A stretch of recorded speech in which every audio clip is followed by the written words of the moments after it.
اردو زبان میں تقریر پیش کرنے کے لیے عرب اول کے طالب علم محمد شعیب ابن حفیظ کو آواز دیتا ہوں کہ وہ آئیں اور ماہ محرم الحرام کا پیغام امت مسلمہ کے نام اس عنوان پر اپنے خیالات کا اظہار کریں۔ محمد شعیب ابن حفیظ۔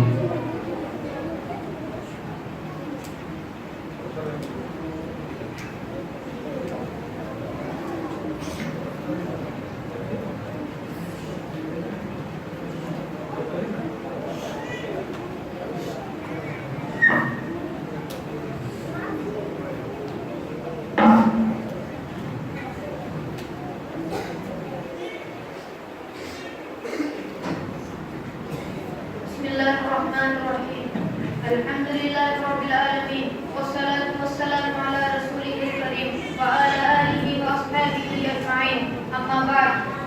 محترم صدر جلسہ، مشفق اساتذہ اکرام اور میرے عزیز ساتھیوں، السلام علیکم ورحمۃ اللہ وبرکاتہ۔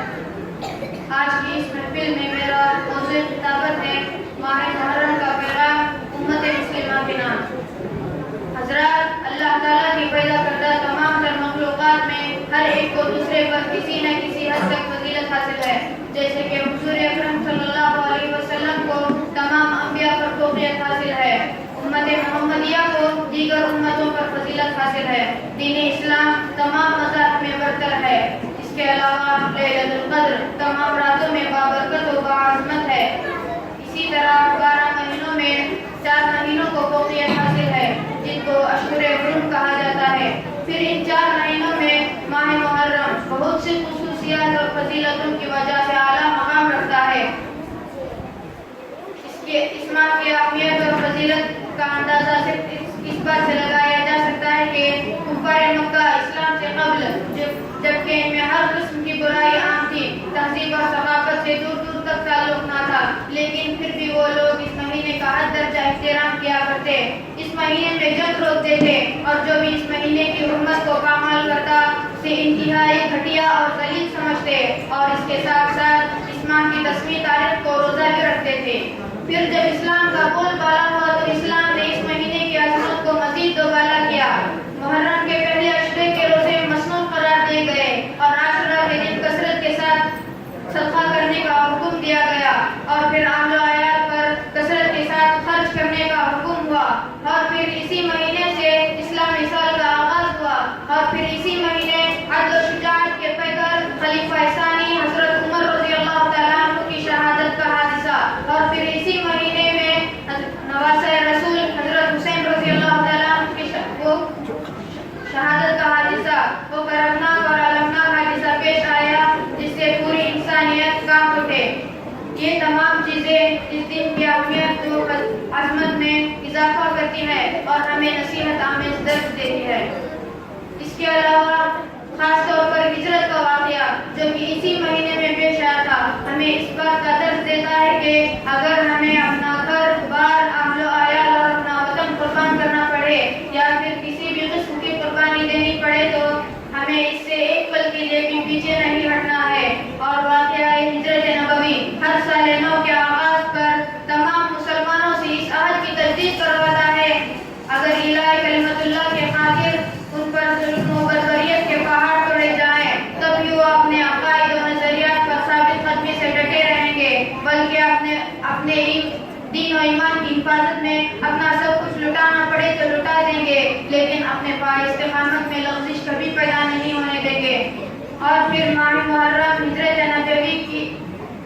نبوی کی یاد دلا کر یہ بھی بتاتا ہے کہ اسلام دہشت گردی کا دین نہیں ہے، بلکہ اثار و قربانی، سخاوت و فیاضی، جانثار و فداکاری، عزت انسانی کے تحفظ، بری نوع انسانی کے آزادی اور ان کے حقوق کی حفاظت کا دین ہے۔ یہ دین غموں اور پریشانیوں میں آنسو بہانے، رونے پیٹنے کی تعلیم نہیں دیتا، بلکہ ہمت و جرأت کے ساتھ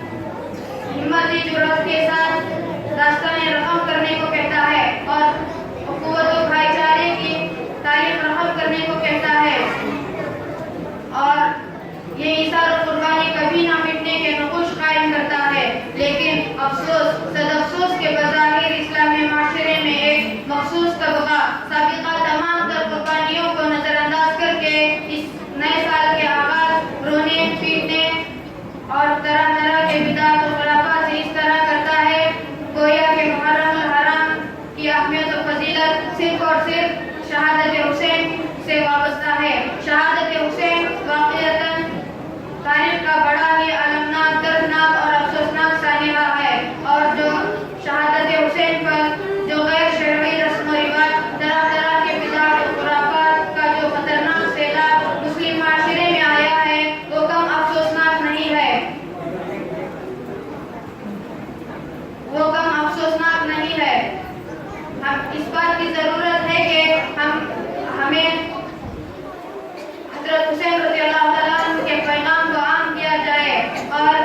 تیرا نیزے کی نوک پر چڑھ جائے بٹ کے سر تیرا نیزے کی نوک پر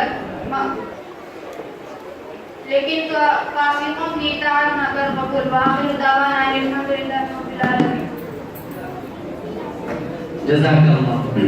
محترم حضرات، ابھی ہماری کیا ہے اس